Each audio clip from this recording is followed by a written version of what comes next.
साथियों, बायो अड्डा में आपका स्वागत है। और जानते हैं कि मैंने कुछ दिन पहले से वीडियो बनाया था, उसके बाद मैंने वीडियो बनाना बंद कर दिया था क्योंकि मेरे पास कोई साधन नहीं थे, इसलिए मैंने वीडियो नहीं बनाया। लेकिन मेरे पास अब जो है माइक वगैरह सब आ गया है, इसलिए मैंने सोचा कि अब फिर से अपना चैनल जो है वो वीडियो बनाना चालू कर दूँ। तो क्या हुआ ना कि मैंने आपको रिप्रोडक्शन इन ऑर्गेनिज्म पढ़ा दिया था, उसके बाद रिप्रोडक्शन इन फ्लावरिंग प्लांट्स यानी चैप्टर नंबर 2 स्टार्ट किया था। लेकिन क्या हुआ ना कि उसके बाद मेरे पास कोई साधन नहीं थे, इसलिए साधन आ गया, इसलिए मैंने आप लोगों को कहा था कि रिप्रोडक्टिव हेल्थ चालू कर रहा हूँ। यानी चैप्टर नंबर 4 आप लोगों को जनन स्वास्थ्य चैप्टर जो है वो रिप्रोडक्शन यानी रिप्रोडक्टिव हेल्थ ये चालू करने जा रहा हूँ। तो सबसे पहले क्या होता है ना कि रिप्रोडक्टिव हेल्थ का अर्थ क्या होता है। सबसे पहले सामान्य तौर पर रिप्रोडक्टिव हेल्थ का अर्थ होता है सामान्य कार्य करने वाले हेल्दी रिप्रोडक्टिव ऑर्गन का होना।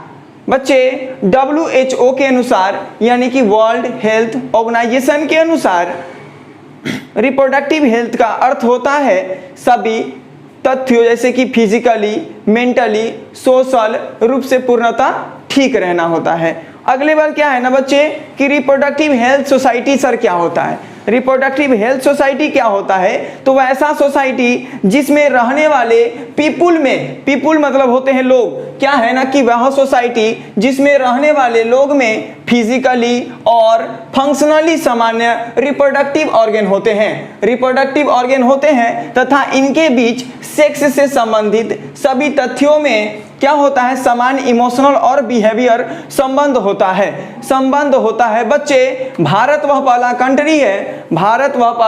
कंट्री है जो पूर्णतः रिप्रोडक्टिव हेल्थ सोसाइटी प्राप्त करने के लिए 1951 में कितने ईस्वी में 1951 में राष्ट्रीय स्तर पर एक एक्शन प्रोग्राम की शुरुआत की। राष्ट्रीय स्तर पर एक्शन की प्रोग्राम शुरुआत की जिसे हम लोग फैमिली प्रोग्राम कहते हैं। बच्चे ये आपके एग्जाम के लिए VBI क्वेश्चन है, बोल देंगे कि फैमिली प्लानिंग क्या है, फैमिली प्रोग्राम क्या है, तो आप लोग बोलिएगा सर कि भारत वह पहला कंट्री है जो पूर्णतः रिप्रोडक्टिव हेल्थ सोसाइटी प्राप्त करने के लिए 1951 में राष्ट्रीय स्तर पर एक एक्शन प्रोग्राम की शुरुआत किया जिसे फैमिली प्रोग्रामिंग कहते हैं। सर इसके बाद में उन्नत इसको करने के लिए अन्य सेक्स से संबंधित क्षेत्रों को जोड़ा गया जिसे हम लोग अब क्या कहते हैं reproductive and child health care programme के नाम से भी जानते हैं। अब इसका सर उद्देश्य क्या था,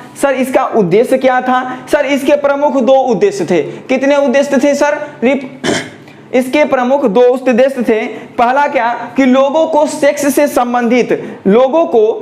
से संबंधित सभी तथ्यों के प्रति क्या करना, जागरूक बनाना। क्या बनाना बच्चे? जागरूक बनाना। दूसरा कंडीशन क्या था कि रिप्रोडक्टिव हेल्थ सोसाइटी के निर्माण में सुविधा और सहारा प्रदान करना था। सुविधा और क्या था बच्चे? सहारा प्रदान करना था। अब क्या है बच्चे कि राजकीय तथा अराजकीय एजेंसियों द्वारा ऑडियो विजुअल और प्रिंट मीडिया की सहायता से क्या हो रहा है कि अनेक महत्वपूर्ण उपाय किए जा रहे हैं, जिसके साथ साथ क्या हो रहा है रिप्रोडक्टिव हेल्थ सोसाइटी का निर्माण हो रहा है, शुरुआत हो रही है। आप लोग देख रहे हैं क्या कि स्कूल हो या कॉलेज हो जिसमें क्या हो रहा है कि सेक्स एजुकेशन की शुरुआत कर सही जानकारी तथा सेक्स से संबंधित गलत अवधारणाओं जैसे कि क्या है ना अंधविश्वास से बचाव के उपाय किए जा रहे हैं अभी, है ना बच्चे।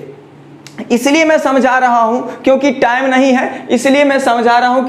है, फिर मैं आप लोगों को लिख के भी समझा दूंगा। बच्चे क्या है ना कि इसके बाद क्या है कि सभी इसके साथ साथ रिप्रोडक्टिव ऑर्गन की जानकारी, एडोलोसेंस यानी किशोरावस्था की जानकारी इत्यादि जानकारी क्या है बच्चे, इत्यादि जानकारी इस अवस्था में होने वाले जैसे किशोरावस्था में होने वाले सही जानकारी का निर्देश तथा उस अवस्था में होने वाले शेप परिवर्तन और हाइजीन सेंस की जानकारी भी देनी चाहिए।